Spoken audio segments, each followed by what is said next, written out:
Kyle Adams, aka Captain Spish. She knew I helped dogs and saved their lives. That's confidence and strength in the dog world. Teach me, oh wise one. Because nothing learns through punishment. It learns through reward. And a lot of times I'm dealing with dogs no one else will help. Oh my.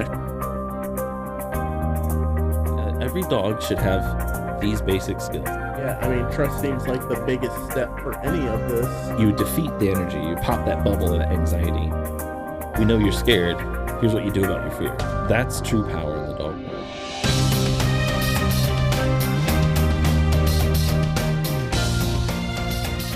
Welcome back to the Captain Spish Dog Behavior Podcast. I'm Kyle Adams, aka Captain Spish. I'm here with First Mate T.Tommy. T.Tommy Doolin. I am not a crook. I'm not a crook. Oh wait, hold on. You gotta do this again. Yeah, no. I'm not a crook. I'm not a crook. So we've had a lot of, because of my outdated equipment and a few other things, a lot of technical issues. So we're gonna have to re-record this episode about leadership because it's that important. It's very important. Nothing wrong with that though. We got it down pat. We've got pretty much all the bells and whistles figured out now. Oh, yeah. All the extra things. I've You've put a lot of money at it. into this and whatnot. Yeah, I got a new standalone recorder that does a better job and got a camera to back it up. Really, we should be using lavalier mics with this thing. But yeah, whatever. We'll just put this audio on that. Yeah, so we've got some upgrades. Leadership. The leadership obviously is in context with the dogs. Some of this might try, kind of tie over into other leadership into humans and kids, because they're kind of a subspecies, and so on. Yeah, I can't fault that. I have my son and my daughter. Yeah, they're two entirely different beasts entirely. Do you think that's because they're male and female, or is it their age, or just because people are all individuals? No, I think it's because they're individuals and because one's 18 and one's 5. So and the 18-year-old acts like the 5-year-old. Exactly, I was about to say that's pretty much the same mentality at that point. Just a 5-year-old that thinks it knows everything already. Well, no, because teenagers typically go through the whole "I'm invincible, nothing can stop me, I am your god now." Yeah. And then, they get kicked in the face by life and they're like, I'm so sorry. Yeah. And nowadays it all happens online for perpetuity. Ugh. Yeah, I'm glad that wasn't like that when I was growing up. My God. The videos that be floating around right now. My son doesn't exist without a chat room. Oh my God. He's got like 5 Those still exist? Well, on Facebook, he's got like 5 or 6 different RP chats that he's in at a time, and that's the only time he answers his phone. He doesn't ever answer it when you text him or you call him. The roleplay chat. But, you role playing something about Five Nights at Freddy's or, something along those lines, and he is on it. I don't understand the Five Nights at Freddy's thing.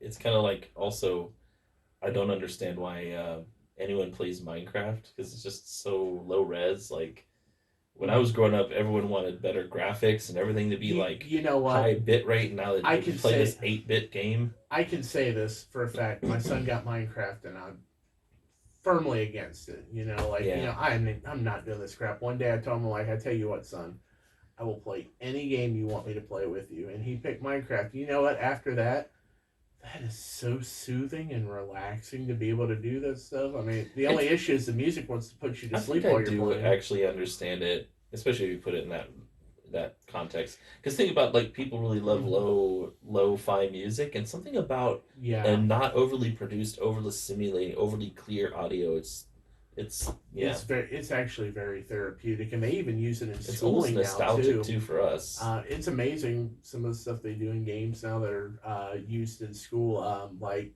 Portal. I'm not sure if you're familiar with that. I've heard of it. They use that to help teach physics because of how the science and everything else works with momentum, gravity, everything else. Oh yeah, that makes sense. They actually have a version of it, Portal, the educational version, where you actually can create different maps or stuff like that to help teach velocity, momentum, mathematics. It's really kind of impressive, honestly.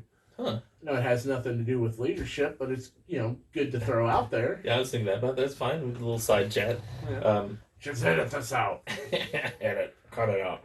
But no, leadership leadership in the dog world, a lot of people think it's dictatorship. I'm the boss. I control you. You do what I say. What was that we used with her? Was it called alpha rolling? Yeah, stuff like that. It Yeah. just force, lots of force and overbearing kind of behavior where you can't treat a dog like it's your slave and or it's a computer or a robot that you just I say and just you do, and there shouldn't be anything about you having feelings, thoughts about it, just being distracted or anything like that. As a dog, it's just there's no leeway for them being what they actually are, which is a living, breathing, thinking, feeling animal. Mm-hmm. And that's just not leadership. Leadership requires listening and understanding and actually communication, like we talked about just on the other episode. Like you have to decode and understand and figure out what the dog's saying to you, and then you have to encode a message to them that they can receive and decode and Mm-hmm. then understand back, and also knowing when they're capable in the mind state where they can even take and think and decode a message you would send to them. So that's something to be aware of too. So leadership is being up here, seeing as much of the whole picture as you can, and doing what's appropriate You got to to be help. observant, receptive to. Yeah, it's a I guess you. responsibility. It's I a guess job. would you call it criticism coming from a dog? Like receptive to the criticism of the animal towards you. Like if they react a certain way to something that you're talking or trying to stress to them. Yeah, it's Um, not criticism in like a human sense, but well, yeah, it was like where it's the oh yeah, that's you kind of what I think you're a mean. big Is like baddie. that. That's kind of like the best phrasing I could come Yeah, I think because it's a good way to that's something start. that a good leader it communicates they're receptive to the criticism of the people that they're trying to lead as If you well and think about whatnot. it, it's just the other part of the communication, and Mm-hmm. communication requires encoding, sending, and receiving, and decoding, and then encoding, sending, receiving, decoding, and so on. It has to be both sides. It's not just preaching or yelling at or talking to. So yeah, the dog's criticism would be just its response, whether it's negative in on its Mm-hmm. own part, where it's like I can't listen to you right now, or what did you say, or it misinterprets. They can so Mm-hmm. Like, they what do you mean by they that? can they can misinterpret your approach and your intention based on what state of mind they're already in. So if they just got done being reactive or aggressive, they're going to expect their instincts. They're going to say, well, they're going to retaliate. They're going to Mm-hmm. attack. So when you approach them, even if it's with good intentions, um, and with a message of helping them through that, or to show them that you forgive them, or it's no big deal, they are going to interpret it through the lens of readiness, that you're going to be responsive in a similar way they reacted, which could Mm-hmm. be aggression. So sometimes just giving a moment or stepping away and letting both you and the dog let go a bit more of that toxic energy of whatever just happened, that trauma, that fear, that aggression, whatever it may be, is the best approach. Not everything has to be corrected or attacked, especially in the moment. Mm-hmm. Sometimes the true emotional correction would be to allow their emotions to calm down so they can reach a state where they can think, where they're not going to see any actions or things you do as aggression or Mm-hmm. negativity, so they don't misinterpret you. And that's a good piece of advice for when you get in arguments or misunderstandings with humans. And too, it's just everyone should just be quiet best you can, walk away, rethink what just happened, and come back and approach Give yourself a chance to process exactly. everything that happened. And being a simple doggy, processing isn't their strong suit. And for us as humans, when we're emotional or feel offended or by our dog's behavior or scared of what might happen, we need time to process too. So, would you say that being a good leader is required to have a dog or really any kind of pet animal or anything of the sort? Do you have to have a good leadership quality to be able to, have that in your life? I think in general, yes. I think that sometimes I've seen relationships with humans and their dogs where they're perfectly healthy, but the dog is definitely a bit more of the leader when it comes to you know dictating the emotions and what they do and so on, and that works, but ultimately at some point the humans do see more and understand more what's going Mm-hmm. on in the world, and so being a leader, at least when you can be, when it's time to step up, you need to know how to do it, because if a situation occurs where that dog doesn't understand what's happening or something scares them, they're not going to lead themselves out of that. They're not going to know what to do, and they're going to need you to understand what they're seeing and thinking and feeling, and what about, and that you get a hold of them emotionally, sometimes physically, calm them, redirect them, and know to teach them what's here's how you respond to the situation. So you have to step up in that moment. So yeah, in general, you're gonna have to know how to be a leader, because the dog's gonna need a leader. And if no one's really controlling what's going on, the dog's gonna think, well, no one's performing these critical tasks or controlling this critical resource, or something along those lines. And it's gonna take a job that it's not equipped to do, that it really doesn't want, because dogs don't really want to lead and control. And it's going to lead them to having a lot of anxiety and fear and other side behavioral issues, along with probably inappropriately handling a situation. So yeah, leadership really is about being like a parent more than anything else. You're not iron fisted ruler. You're an understanding partner in what they're doing. You just happen to understand a little more what's happening. And kind of building on that, so let's say somebody, they have a dog, but they're not really equipped in that leadership role. Could that actually cause some of the behavior problems in the dog? Like, say, you're getting the dog from, we'll just throw this example out there, a breeder that actually knows what they're doing, hasn't had an issue or anything like that. You get a dog from them, and then, all of a sudden you're not equipped to handle it, and now this dog is exhibiting these other behaviors and whatnot. Could not having a good leadership role actually cause that to happen in an animal? Yeah, certain individuals, like what basically I just said, not being a leader causes a behavior issue, like causing fear and anxiety, because you're not seeing that there's a job to do, that there's something that needs to be addressed or controlled or protected, whether it's the dog, a resource, your home, yourself, because you're just a human thinking everything's fine, that it's a mailman or it's a visitor, it's normal. Like there's no threat, and we know for a fact there's no threat.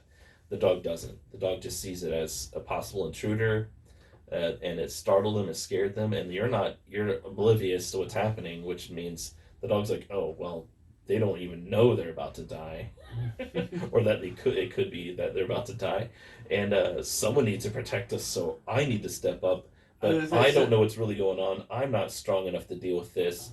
I'm not equipped to do this, and I could get attacked just by even my owner or fellow pack members, family members, because I'm taking on a job that absolutely isn't mine, but someone has to do it. So now they do that job with fear, insecurity, right?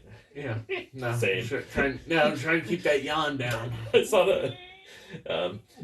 So yeah, that can insofactorly cause certain behavior issues, and then that could become a habit or a trauma or both.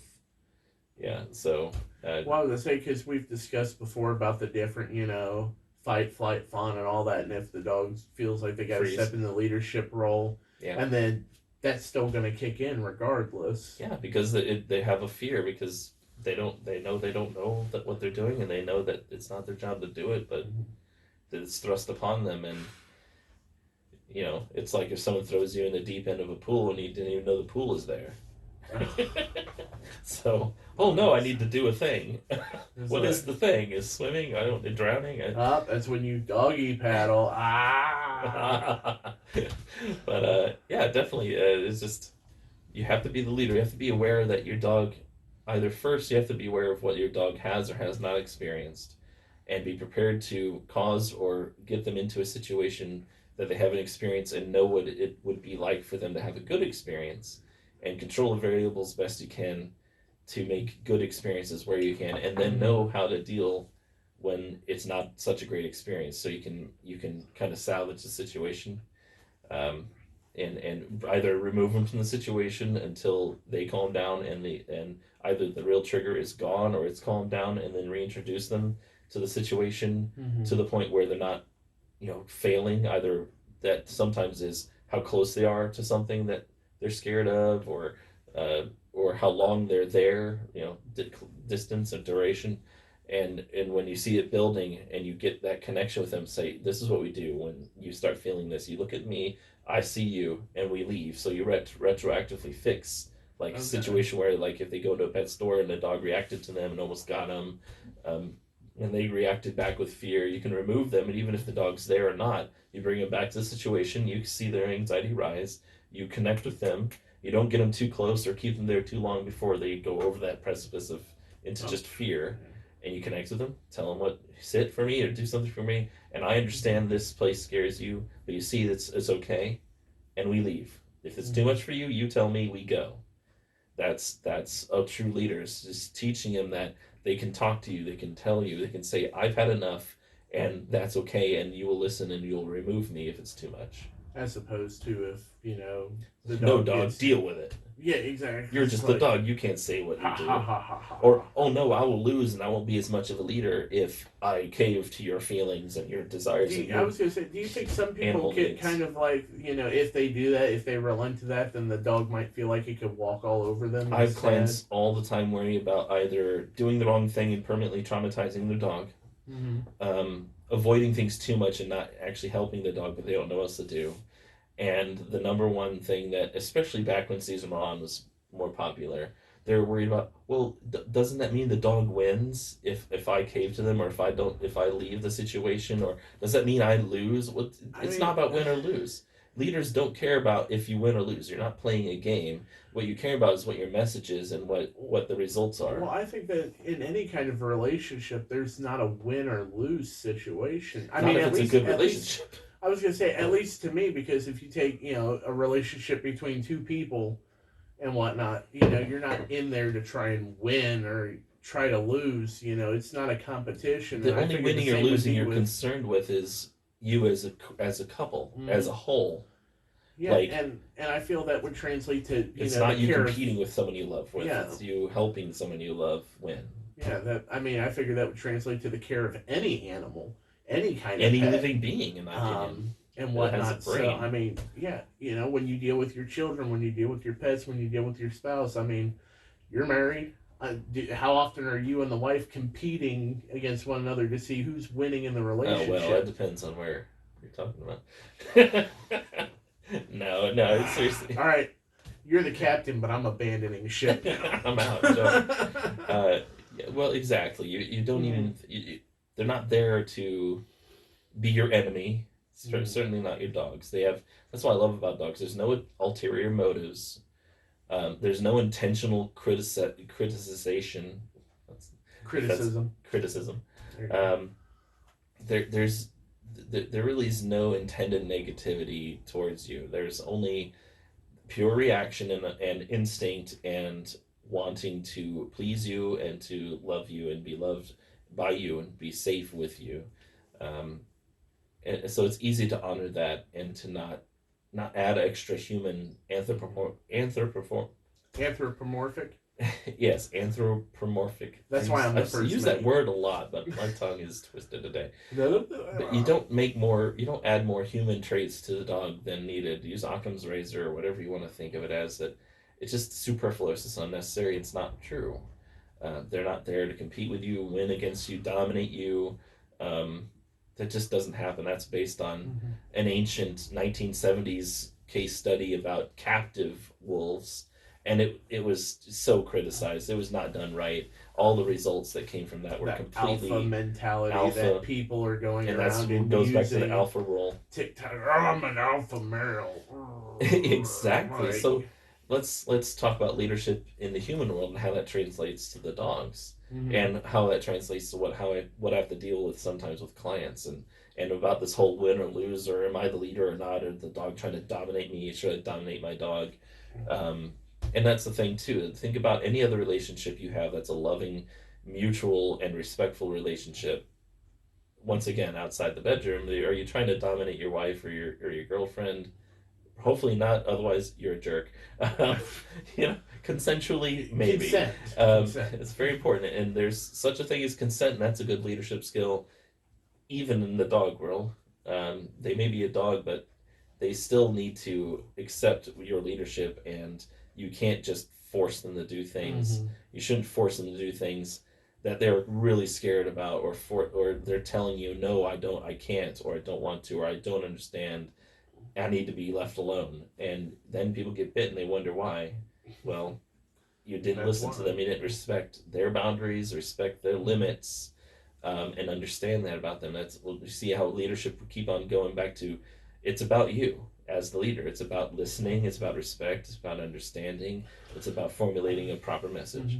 Mm-hmm. So in the human world, um, they think that anyone who's overbearing, strong, loud, a lot of people think that's a good leader. Oh, look how strong and powerful he is. Well, no, he's insecure.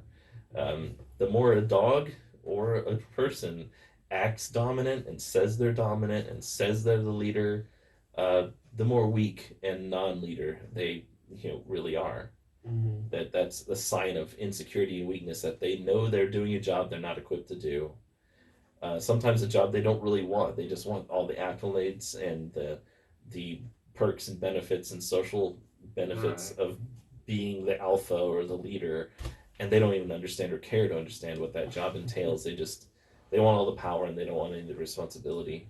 They want all the reward, none of the risk, Hmm. nothing of that And that's sort. what you see in fascist dictators, strongmen, is, oh, I'm the best, I'm the greatest, and I'm strong and I'm loud and I say my whatever I think, and that's admirable, and I don't Mm-hmm. have any filter. I don't care how it affects anybody.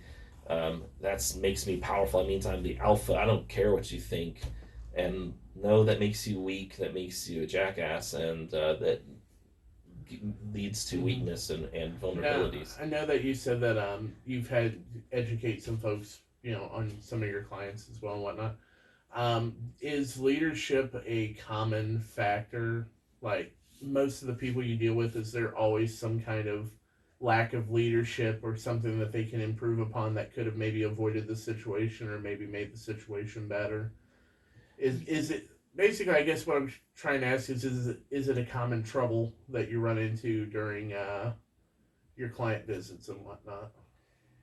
Like the trouble, as in the people lacking leadership skills Mm-hmm. or understanding of leadership. Yeah, like is it could that be the cause or is I that think the it issue? usually comes back to some weakness in their leadership.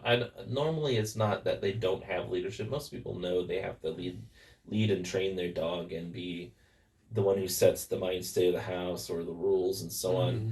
But there's blind spots most people have, that I go and talk to, including and not limited to, like the things you mentioned about not knowing they need to listen to their dog and how what that means, and how important it is, and how that actually helps the dog listen to you. Whatever you want to get from your dog, you have to give to them first. So you want them to listen to you. Maybe you should first listen to them. Like why are they doing what they're doing? How are they feeling right now? Are they listening to me or not? Can they listen to me in this moment or not? And then how do I get that from them? How do I get a message to them so they know? So I throw that line of communication out, so we now have something to communicate through. So now you essentially have a So some dialogue through the dog as dialogue. well. Yep, it's both ways. It has to come and Mm-hmm. go. And so a lot of people have some blind spots in the leadership with that, or they're not being leaders in giving the dog other things they need, including just physical exercise, and then giving them rules and guidance in that exercise, that context of that walk, or whatever you may have, that you want to do with your dog. Walk, play fetch, everything is an opportunity to give them a job, a micro job, something. Wait for me to look to me first before you get food. You don't just run out a door. You look to me until you're invited, and you're only invited Mm-hmm. when you're obedient and listening. So they don't just dart outdoors. So just all kinds of Yeah. things that you do every day, that you can have a conversation with, that is a missed opportunity to have that conversation. Coming in, going out of your crate, or in and out of a bedroom, or in and out of the house, or in and out of a car, feeding, treat time, walking with you. When you're at work, if you work from home, where should the Mm-hmm. dog be or not be? And listen to them when they need something, like, hey, I'm building up too much energy, I'm bored, I need something from you. Mm-hmm. Instead of being frustrated and just tell them to bug off, that, well, it's time for me to take a pause and I need to do something with my dog. I need to connect with my dog.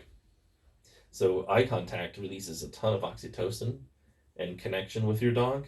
So if you want to be something to be listened to and the dog to want to listen to and look Mm-hmm. to, give them eye contact and make sure it's with calmness, and that you're in a good mental state, and you're not I thinking must of. not be in a good mental state because I just tried the whole eye contact thing and my eyes just started bugging out on me. That's So, because of this really bright LED oh, is light. that what it was? Yeah, Okay. it's like So don't look into laser beams or LED lights. That's not helpful to anyone.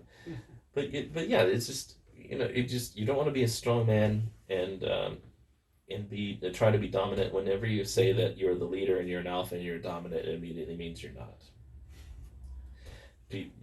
Strong people and leaders don't label themselves that. They just see that they're being a servant and being helpful and being loving. They see a job that needs to be done that's beneficial to everyone, and they do it for that sake. They don't do it for any other reason. So they're labeled by others a leader or strong, and that's how you know when someone actually is those things. Yeah. Well, I think the other part of leadership that we haven't really touched upon yet is, I mean, being the guardian, the provider, taking care of, making sure there's no threats, that the dog is, or individual, is taken care of, and they know that they are, so they know they can put their trust and their reliance into them. And yeah, that's part of listening, though. That's you realizing what they need and what they see, how they see the world, and knowing what to do about it. So that's a big part of it is performing your job, and your job is to dictate the emotions of the situation, to properly respond to your own emotions and to others, to regulate your emotions and what you do with them, so therefore you can then help regulate the dogs. These things are very important for when you're dealing with dogs, especially certain breeds. Like we were just talking to Kimberly about bull terriers, and most bull terrier I've encountered, especially ones that come to me for behavioral help, they don't come pre-programmed. They know nothing about limiting their energy or what to do with their feelings, and no emotional regulation, like Kimberly said. And so you have to then learn to help to regulate yourself, so you're a rock in the ocean of emotions that are crashing upon you, not a flag flapping with your dog's emotions and being wavered. It's okay to be affected by their emotions and to know and feel those emotions too, but we have to stand firm in what we know to do about them and help them calm themselves, regulate themselves. I think it's only natural that you would react to anything that they do, whether it's good or bad. But like you said, it's important that as a leader, you still need to, okay, this is happening, but we still gotta take a minute here. We still gotta process this, and Yeah, turn it around. a leader is aware of and accepts their own emotions and the emotions of their followers, and knows what to do either because of or even in spite of those feelings. Yeah, absolutely. It's that taking that responsibility beyond just you don't have the convenience just to have feelings and then that's it, and that's where you end. You have to know where to go with them, what to do with them, what to do to soothe them, soothe yourself, soothe your dog. um, that's really the essence of leadership, is wanting to do that job for others, and in because of love and because of knowing it's what's right. And it's noble. It's not self-serving or ego petting. Ego petting. That's That's a a great nice. band name. I think that's. Yeah, with Saturday Night Live with musical guest ego petting. See, that just sounds like a skit right there, though. Do you when you explain this kind of thing, because I'm sure with clients that are lacking in the leadership, you kind of take this and explain to them and whatnot. Do you ever get a lot of pushback from that kind of thing, where your idea of a leader clashes with theirs when you start explaining, well, this is what you could be doing, this is how you should be doing it, and then they're like, you you did not just tell me how to talk to my dog. Oh, well, those people may think that they are disagreeing with my leadership's like approach, but um, in reality, they're just letting their ego get in the way. Um, it's more about their emotions than reality. Um, but the ones that do people, we're all raised differently, and how you're raised at a young age becomes a core part of who you are and how you react. What your first response is to things, and a lot of people were taught to be genuinely abusive to dogs as a training technique, just like that dominance theory we were talking about earlier. Yeah. So I try to be gentle with those people. instead of confronting what they're doing and label it and say, "Oh, that's abusive," or "That's terrible," or "You're a terrible person for doing that." Um, here's just show them a better way. Like, no, no, no, because they called you in, they deserve that respect of Okay. being helped and not confronted and attacked. But realize that they care about their dog enough to call in a professional because they know they're lost and they know, at least at one point they knew they didn't know what they were doing. In the moment when you get there, sometimes their ego rises up and they're like, "Oh well, I know what I'm talking about," and they're going to tell me how to do my job, and that's pretty rare, but it happens, I and was it's gonna just say a side of at that point, do insecurity. you just tell them like, "So why did you call me?" I have sometimes done that when I think Mm-hmm. that the people really aren't listening and they're not getting let me get through to them. Mm-hmm. Um, but yeah, it just when it's just hard to teach those kind of people. But it's best not to confront them because you close them down more. When you're like, "Oh, that's wrong," or "That's bad," or "This is," it is sometimes just, "Hey, slow down, stop, let me try," and then I do Mm-hmm. something that's far more peaceful, far more effective, um, Oh, with a lot less noise. I think we're circling around because that makes you a good leader.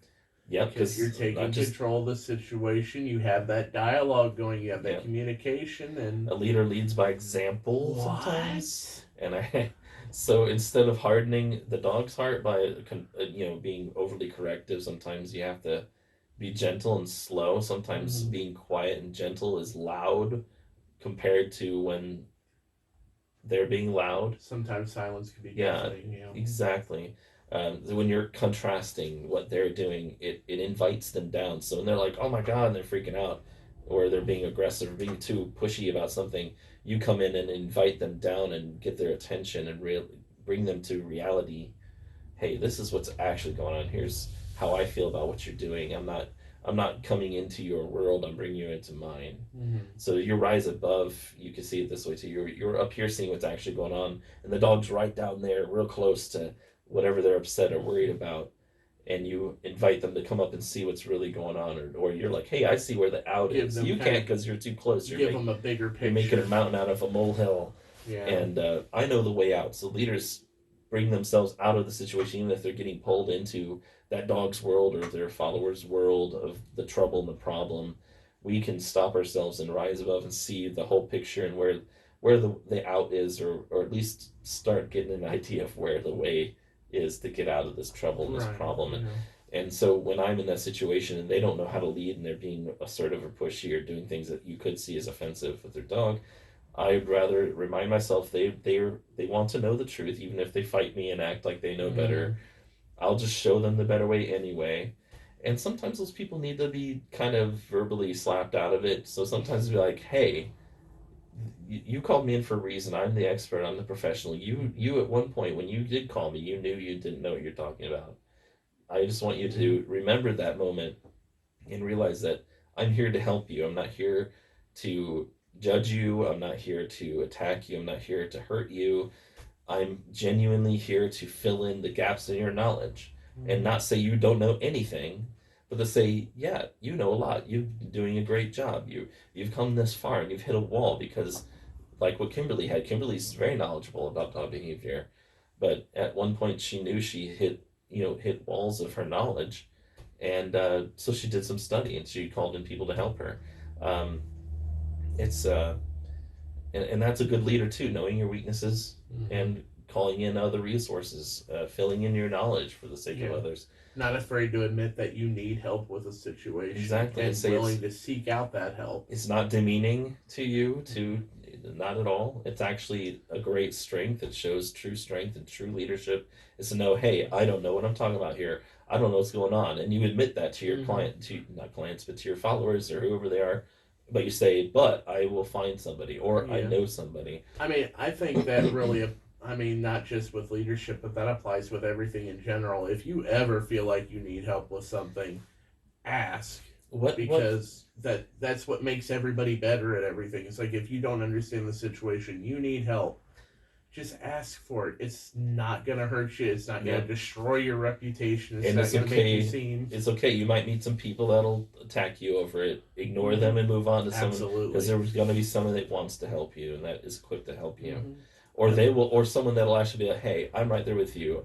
You're not alone. I also don't know. Here's what I've experienced, or here's someone I think might know. It's okay to be a group together. So ultimately, what you just mentioned is Mm-hmm. a good point, that even if we don't have any followers, we have ourselves as a follower. Yeah. And just like all these details about being a good leader to followers and to dogs or to people applies also to how you treat yourself. Mm-hmm. You respect and you acknowledge your own emotions. Yeah. You see yourself from the outside and what you're doing in your cycles. Yeah. Um, you're gentle with yourself but firm. You help give yourself ways out. You get sucked into making mountains out of molehills and you can't see anything beyond that, and you stop yourself and Mm-hmm. you pull yourself back. You ask for help. You Yeah. acknowledge your weaknesses You're so being you a good can. leader to yourself by doing that And if you can because. do that, you can then be a good leader to Mm-hmm. others. And that's actually a reason why a lot of vets have recommended me to clients when, like, there's vets in other states I never met. There's vets in this state in Ohio I've never met. But then I have clients tell me, oh, they recommended you highly. I was like, well, that's You're funny like, because I don't know who they you're are or like, where they are. I don't know you, but thank you for the shout out. But these vets have seen and had clients that had problems Mm-hmm. and then came back to them and told them how I helped and how I helped. and I think that's probably the important part too. If you're trying to recommend somebody to somebody, or they're trying to recommend, they probably should give an example of like, well, they've been able to do this in this kind of yeah, situation. and that's, well, vets stick their necks out by recommending experts because they tie a part of their reputation up with you. Mm-hmm. I find it's a high honor, and I respect it a lot, and I appreciate it tremendously when vets recommend me, especially ones that haven't met me, but they've seen the before and after. They've seen their client defeated and upset and scared, and they've seen the dog's behavior and how the dog's attitude is, and then they've seen them afterwards after I've come out and talked to them and helped them, and they see that not just that the dog has changed, but the people's attitude is better. Mm-hmm. They're more self-assured, they're calmer, and a lot of my clients have told me they've applied what I've taught them about their dog to their spouse, to their kids, and to their coworkers, and they've seen that they've actually changed their office's energy and attitude and mentality by being a good leader. It doesn't mean they have to take over the place. Leaders, there can be all kinds of levels of leader. You don't need to control everything to be a leader. You can be a leader of different things, like a leader of the mentality, a leader of the attitude, a leader of the thought process. Well, I think we've already established the fact that even if you were, say, in charge of everything, that doesn't necessarily make you a good leader. No, So, no, and I already brought that up too, that humans often elect the mm, worst possible leader because they don't know what I'm saying about leaders can actually be seen as meek and gentle mm. and not loud and self-assured and understanding. Yeah, but I think we And as a humans think leaders are society, loud and I aggressive. was gonna say we as a society in general, if they see someone who's meek and humble, well, Hmm. that's not a good leader. They But don't have not the to be confidence in trifled with. themselves. Good leaders still can be. They can Mm-hmm. be loud when they need to be loud. They can be physically strong or even forceful when they need to be. But Mm-hmm. it's balanced with when necessary. Mm-hmm. And a good leader immediately switches if they have to be pushy or forceful. It's with the attitude of kindness and the guidance and assertion, with the intent of immediately being Mm-hmm. gentle as they can be to get the same message across. Communication once again, and like you said The before, force you of the apply aggression that. is just to get attention. Yeah, And then what do you do with that attention? yeah, like you said with dogs, many a time, you say, "Hey, stop," but this is why, Hmm. and now we're gonna do this. Yeah, get their attention, get their eye Mm-hmm. contact, get their ear at least. Eye contact. Not creepy, No, no, but good eye that's contact. Um, eye contact. so what you think and feel Mm-hmm. will come through with how you touch and talk. So being honest with yourself of how you think and feel, and not communicating much or frequently with your followers if you're not in a good mind state, or if you're frustrated, if you're mad, because you don't want that to come through with your words. You want it to come through with your touch, because the same touch with one attitude can mean Mm-hmm. something totally different with the same exact physical touch with a different attitude. Same force, same touch, same place, but with what's behind it makes a huge difference in how the dog takes it, because they It's feel that micro body language, that energy behind it. mm-hmm. They see your countenance. and it changes your message because it's part of your message is your feelings and Yeah, thoughts. so they'd be able to sense the subtleties in it, like Hmm. the difference between a firm hand and a guiding hand, essentially. Well, exactly. Yeah, or a domineering over repressive hand versus a firm, like dampening hand, Mm-hmm. one that's intended just to slow them down or pull the energy out of them, or to restrain them with the intent of calming them, connecting with them, and directing them to a more positive reaction, Mm-hmm. versus a hand that's gonna just, oh, I'm the leader, I'm dominant, I'm gonna force you to stop, I'm gonna suppress, I'm gonna snuff you out, I think. and that challenges the dog. And then if you challenge the dog, they'll one up you. And then if you keep going through your cycle, you keep one upping them. And Mm-hmm. then at some point, you reach the end of the baseball bat. And I don't know about you, but dogs are a bit better equipped to fight than humans, and you will lose that. You will lose that. That's the only time where you have to worry about win or losing is if you are causing a challenge Mm-hmm. where you're fighting against your dog and you're not realizing there's a better way, that you don't need to challenge or fight or attack. You can redirect, you can lead and guide. If something were to get to that point, like say somebody gets a hold of you and they've gotten to that point where they've kind of Oh done the yeah, one up thing, oh yeah. is it possible to bounce back from that? How difficult is that? That completely depends on the client's plasticity, their Mm-hmm. ability to acknowledge when they're doing something that's not right, and to understand that and stop it and redirect themselves Mm-hmm. into a better cycle. And then they have to be patient with that, so the dog gets a chance to realize that it's not being challenged, and because they'll keep one upping even if you quit challenging, if that's the conversation you've been having with them, you've conditioned them, you've trained them to challenge you even if you're not currently challenging them. And you have to help them deprogram, you have to give them a chance and be patient for them to realize no one's challenging you anymore, we just want to engage you, Mm-hmm. we're not here to fight you. I'm not something to be fought against. So whenever I deal with a dog and they think they can one up me or they can fight back, I just stop whatever I'm doing. I'll just either literally pause physically where I'm at, or even back off, because it's not about winning or losing with the dog. I didn't lose and become less of a leader because I backed off when the dog wanted to attack me or fight me. I showed them that I'm not here to fight you. I will Yeah. I will let you do whatever short of hurting yourself and like killing yourself or hurting or killing someone else. Whatever. Chew up that sock. I'm not here to fight you Oh over no, that. not the sock. And then I'll come back and get it because I still want that sock. I still don't want you to chew up something or a remote or whatever it is. But if you think that I'm there to fight you over it, no, I'm not here to fight you. You can't fight me. And then when they're punching at something that doesn't punch back and they can't even strike, it becomes pointless and their energy drops and they realize, well, I swing and then nothing happens, and they're not playing that game. Like I can't get their emotional goat. Mm-hmm. I can't bite them and fight them. So what do I do if they're not here to fight me over this, but they're here to still challenge me over this? Well then, what's the point? And then they start asking questions. Well, this is pointless, and they're not here to do what I thought they were here to do. Well, yeah, dog, I'm here to just talk to you, and if I ask something from you, it's okay. I will get it eventually. Right. And no matter how long it takes or what happens in between, once I get that object, I will have you do something for me and give you a reward. I'll have you come sit and then get a treat. Oh, Mm-hmm. you relinquished this finally? Yay! I'm not mad. I don't hold a grudge. I didn't fight you over it. No one got hurt.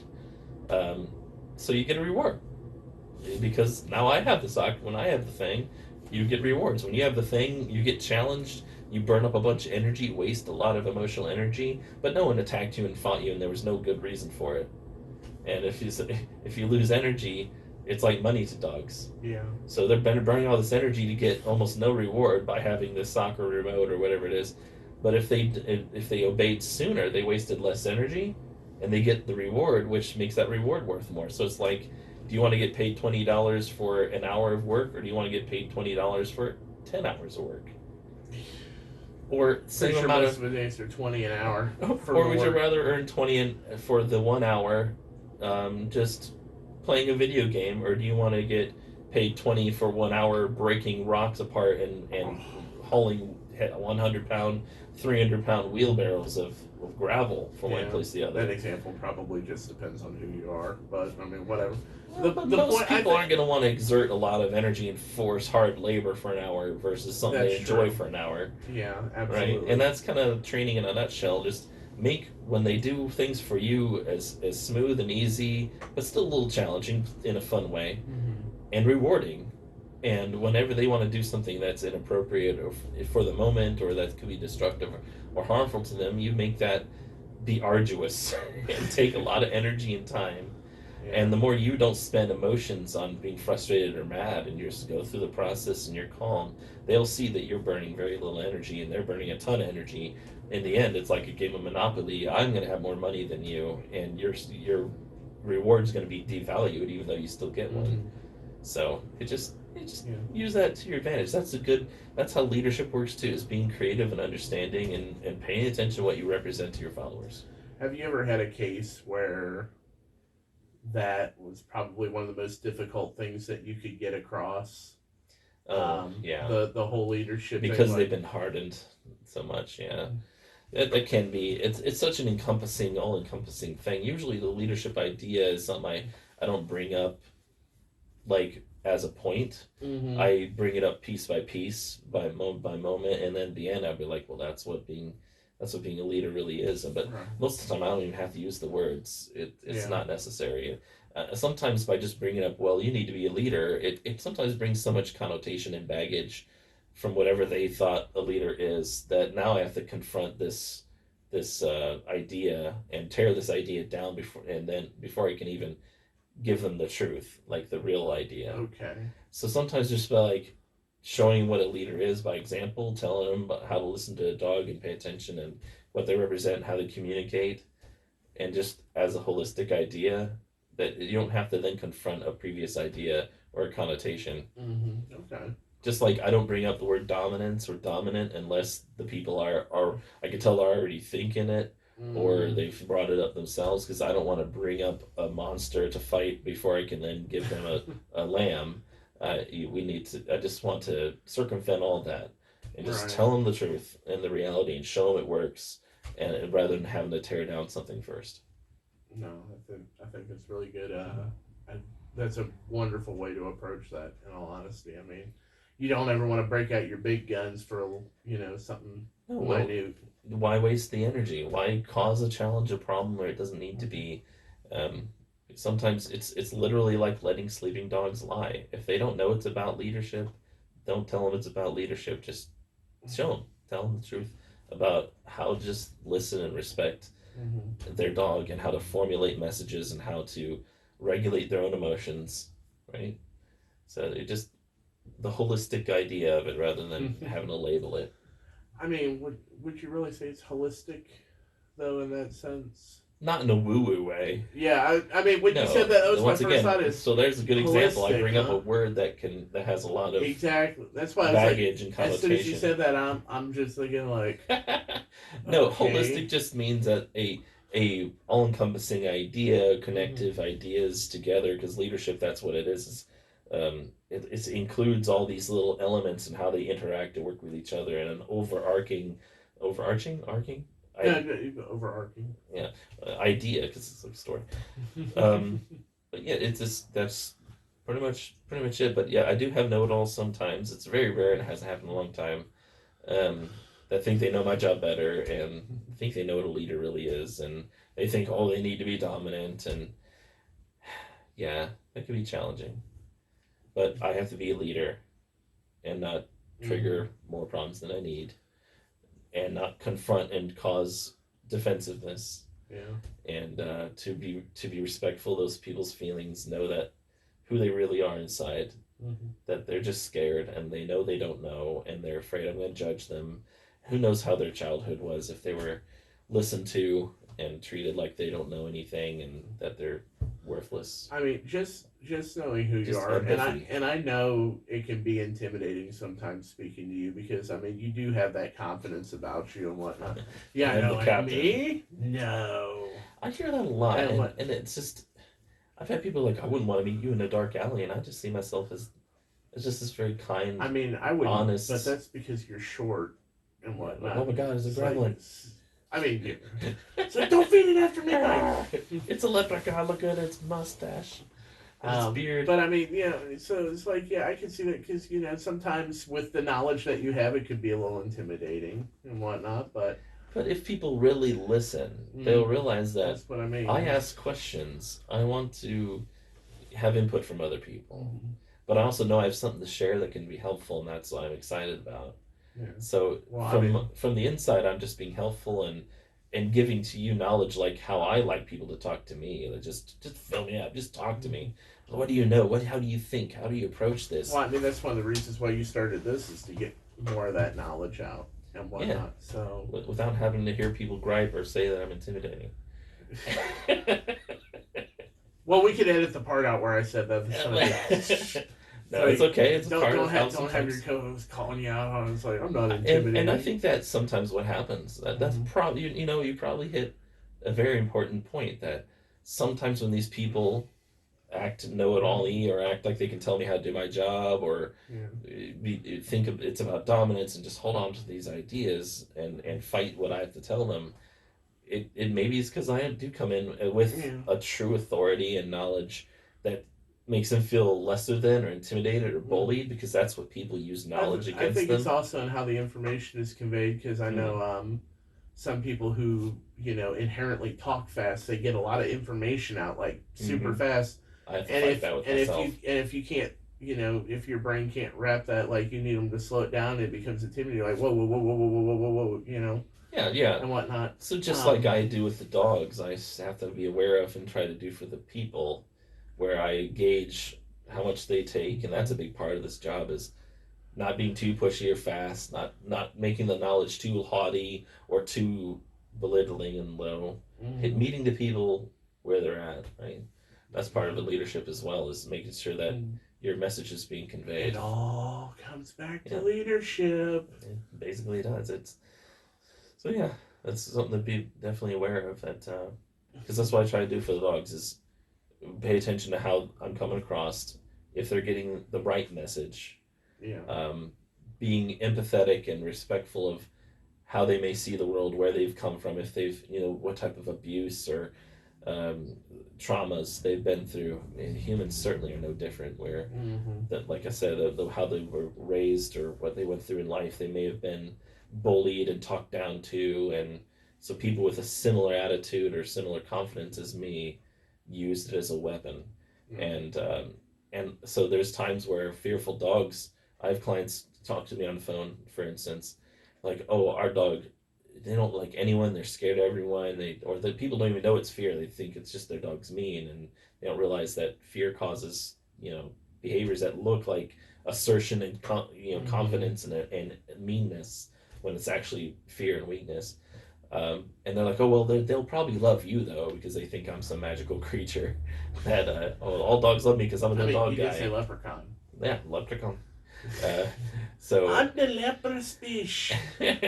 but uh, but then I warn them, it's like, well, fearful dogs respond one of basically two ways with people like myself. So I am true power in the dog world, like I've said, where I'm confident, I'm calm. Nothing they do, no emotions they do, exemplify to me changes my emotions much, if at all. It Mm-hmm. doesn't change my approach, doesn't change who I am, and that's so much power. And but a lot of dogs have had power and confidence used against them as a weapon Mm-hmm. to hurt them, and people have had that too. Um, so I warned them, well, sometimes my confidence and strength is the worst thing they can see. It's the most terrifying thing they could experience because if he has that much power, what is he going to do with me? Yeah. So I warned him, I was like, they may be worse with me than most visitors, and that's not a reflection on me or your dog. Mm-hmm. It's just it's a dynamic that you should be aware of. But yes, a lot of times fearful dogs see that strength and say, "Oh, finally, someone who knows what's actually happening, knows what's to be Mm-hmm. done, sees my fear and knows it's fear and knows what to do about it, doesn't respond negatively or anxiously, Mm-hmm. and they would gravitate to me. It's like, oh, thankfully, it's someone to listen to me." Yeah. and who understands and knows what to do. And So would there you you say go. like narcissism would be a big enemy of being a good leader when it comes to dog Um, behavior? well, something to think about. Um, a diagnosis of something like you have narcissistic, psychopathic, or sociopathic tendencies in of itself doesn't make you a bad person or a bad Mm-hmm. leader. There's a lot of amazing leaders out there that have some of those traits, including narcissism. It's not that you have a personality disorder or an anxiety disorder or any other psychological um, diagnosis. It's your choices. What do you do because of or in spite of Mm-hmm. or being informed by those traits in you? So anyone can overcome those things or even be a good person even when having those things because of you either choosing to observe how your behaviors and your actions and your thoughts affect people and choosing to try to affect people or animals positively. It's just about caring, genuinely caring, thinking, um, understanding your feelings and others. It comes back to that respect. It comes back to that empathy. It comes back to not just seeing how you're being affected, but why why these other individuals might be acting the way they are, Mm-hmm. and seeing if there's a way you can help them through that, and nothing else, not causing harm back. You may want to harm me, but I know it's not about me. it's it's about whatever you've been through. You're hurting, and when animals and people hurt, they're afraid, and when you're afraid you retaliate or you defend or you hurt, you spread the hurt on. You think if you Mm-hmm. hurt others, with humans anyway, dogs I don't think this is the case, but when you hurt others, you think if you'll purge yourself of some of that pain, and really all you do is when you hurt others, you hurt yourself too, Yeah. and then the pain is doubled, and then you just keep through that cycle, and you just hurt others, they hurt you back, you get hurt just because you hurt them, and and when somebody just doesn't reciprocate that pain back, when someone doesn't hurt back, when they see that even if they don't understand exactly where you come from, they see that the pain isn't about you them, if that what you said isn't really, no matter how personal you try to make it, it really isn't about you, it's not personal, and they allow that pain, those emotions to splash upon you, um, or upon them, um, and they respond with kindness anyway. They respond not with being, heaping coals on your enemy's head, or trying to be kind just to be mean.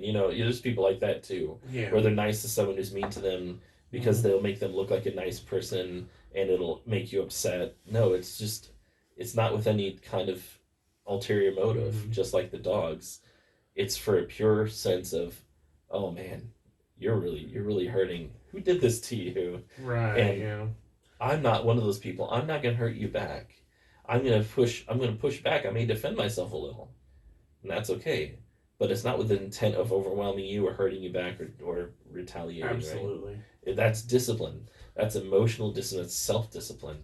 And that's to control oneself in spite of the situation. It's the most loving and powerful leadership thing to do you could possibly do. It's the most human thing you can do. And even though it's a very human trait to me, animals do it frequently too, Mm-hmm. because they just don't have ulterior motives or egos of their own. That's the whole point. They're doing it just because they're not doing it to. Pure reasons. Yep. You never have to question their motivations. Their motivation is to make everyone's lives better. Their motivation is to not be hurt themselves, and it's never to insult or to manipulate or any of that. And that's why losing an animal is so painful, because there was no walls, there's no boundaries, there's no reason to hold back, and Mm-hmm. you connect fully with them then, and that's part of Yeah. leadership too. I was gonna say it sounds like leadership. I think to sum it all up, it's not. It is a choice, but at the same time, it's more importantly It's a a lifestyle eventually. responsibility. Yep. A responsibility and a lifestyle that Yeah. you need to have and you need to be able to adapt to. Yep. And a lot of my clients notice that it seems like, and it is at first, quite a burden, because you have to It think, you have sounds to stop intimidating. yourself, you have to rise above, you have to think ahead of what might happen and I mean, pre-plan, and if if you were to bracket it all out with everything that we've discussed Mm-hmm. in today's episode, I mean, it could be overwhelming and intimidating for sure. But is Absolutely. just take it bit by bit. I tell people focus on what you think is the most important thing first. Mm-hmm. It's just like a bodybuilder. At first, you're very weak and you only can lift one object or a certain amount of weight at a time, and that's Mm-hmm. okay. That's where you're at. But you keep pushing yourself. You keep adding on more responsibilities and tasks to yourself, and it becomes second Mm-hmm. nature. And And then then after you, a while, it becomes it's light. It's just like breathing. well, and then even going further into the whole the bodybuilding example that you have on there, it's like, and then once you have it, then you could start focusing on the areas that you're weaker in. Okay, how do I Absolutely. make this one stand out? It adds Where clarity, to do right? that Because now you know exactly. what you're dealing all these things right. Now you know it gives you clues of what's actually going on because you have You this weakness. acknowledge like, okay, so I'm weaker in this area, so Mm-hmm. let's go ahead and start working on this now. Yep. Let's work on this one. I've got a good handle on this with this Mm-hmm. situation with the And dog. Let me go sometimes it's ahead your and start balance. working It's on not this about one. actual strength. You got to be able to admit what you're weak on and then Mm-hmm. build on it. Absolutely. And nobody's going to be strong in every aspect. Mm-mm. In life, everything has a trade-off. Um, so, so your strength may not be controlling your emotions very well. Sometimes having a partner in life can help balance that out, like your wife or your girlfriend or boyfriend or whatever it may be. That they can help you be that outside perspective for you too, where it's hey, you don't do well because you have an anxiety problem. This is going to make you worse. Just breathe and I'll deal with this. Mm-hmm. Or we both, everyone has an anxiety problem here. It's okay. Let's cope. How do we do our best? You don't need to be perfect. You don't need to do everything flawlessly and to get Yep. all these results. Just try. I tell clients all the time, if you have the right attitude and the right approach and the right desire and the right motivations and you're honest with yourself and you're being respectful and Mm-hmm. patient and you try to get a message across, you will make a difference. You will help your dog, you will help your partners. I think another great way to say it is not one person knows everything. Not one person knows Some of us can every. seem like it. Oh. But and that's just one of my strengths is having a lot of knowledge about a lot of different things. But you know what? That came from necessity because of not having, because of neglect, because of boredom, because of fears, because of all the things that were weaknesses. I've increased strength through knowledge, and through peace and understanding, and through um, patience with myself first, and then with others. We're all still learning. No matter until Oh you yeah, die, you're learning. absolutely. And if you really think you know it all and you've learned and you're done learning, guess what? You're dead. You might as well be. It's life is pointless at that point. From then on, it's boring. That's the beauty of life. There's always something more to learn or relearn Mm-hmm. because you may have forgotten it or Yeah. may have thought you knew and now it's It never hurts to go back and look at things that you thought you knew because you might learn something else. always be willing to throw out what you thought you knew in the face of good and better evidence. There's no better way to live. There's I've had to do that with my behavior work. Yeah. I look back on some clients I've worked with and be like, man, I wish I knew what I know now because I could have packaged that differently, or I know more of what to do there, or that wasn't the best advice for that situation. Yeah. But what can you? I'm only human. Yeah. I mean, And I just learned from it, so I then remember that, so I can give that good advice to the next hindsight is person. 2020. That's why it's always good to learn from it. Never be afraid to go back and explore the other options. Yeah, introspection, very important. That's a trait of a good leader too, is to be able to look back on your mistakes without deep regret and self flagellation, but with the goal of I won't ever do that mistake again. Not I'm so stupid, I'm bad. That's not productive. It's oh man, I'm better now and that's good, and I want to be better than I am now. I want to look back on me now the way I'm looking back on who I was Exactly. in the future. And that's a good thing. It may suck a little. It may not be something you're comfortable with, but it's a very good thing. Yeah. Yeah, absolutely. Yeah, because it means you grow. That means you're a functioning adult. Congratulations. Functioning adults should be very embarrassed and disappointed at their younger self, but also forgiving of them and thank them for helping you learn those lessons, no matter if they're hard. Yeah. And with that, I think we'll end our Yeah, I think that conversation about leadership. If you don't have any other quite questions, well. If any questions, comment, Yeah, please like, comment, Absolutely. subscribe. We're a small brand. Well, my YouTube channel is 17 years old, but we don't have very many subscribers, so I didn't do much with it until about now. I really should have, but that's neither here nor there. Remember, we were just saying about younger self. Younger self, you should have done this then, Mm-hmm. 10 years ago or more. This should have been happening. But you know what? My older self is more prepared for this. I have better things to share with you because of it. But if you could share us, on Facebook, on YouTube, wherever you're getting this content, like, share, subscribe, help us grow, help us reach more people to help them. Let us know how we can be better. What do you think about leadership, and what do you have to You can contribute to the always get in touch conversation? with us about your stories as well. I mean, Absolutely. So send us an email. It's captainspish@gmail.com or Yahoo. Either way. It's just my business name as one word at Yahoo or Gmail. You can comment down below if it messages on Facebook. We're more than happy to hear from you, and the interaction really helps with the algorithm, helps us spread to other people, and helps us get better so we can give you better content and more information. I mean, let's be honest, we don't really do anything. I mean, I work a 9 to 5. You do Oh, your I thing, do. but I board dogs. I rehab dogs. I travel for consultations. I walk dogs. I bathe dogs. so in other words, I he do a doesn't have a lot. life. He's got plenty of time to read your email. It's all good. It's all good. My brain energy is low at night, but I work it out. I really could use to have an assistant again, but that's just what the Android's for. What are you charging? Or What what do do you you want pay? paying? Yeah, what are you paying? Like, what do you charge? Yeah. Hugs and kisses. It's too much for now. Yeah, I don't think my landlord's gonna take a hug and kiss. No, that's why Fish works for it though. But anyway, we'll see you next time on Captain's Fish Dog Behavior Podcast. And it's been nice to see you. God bless.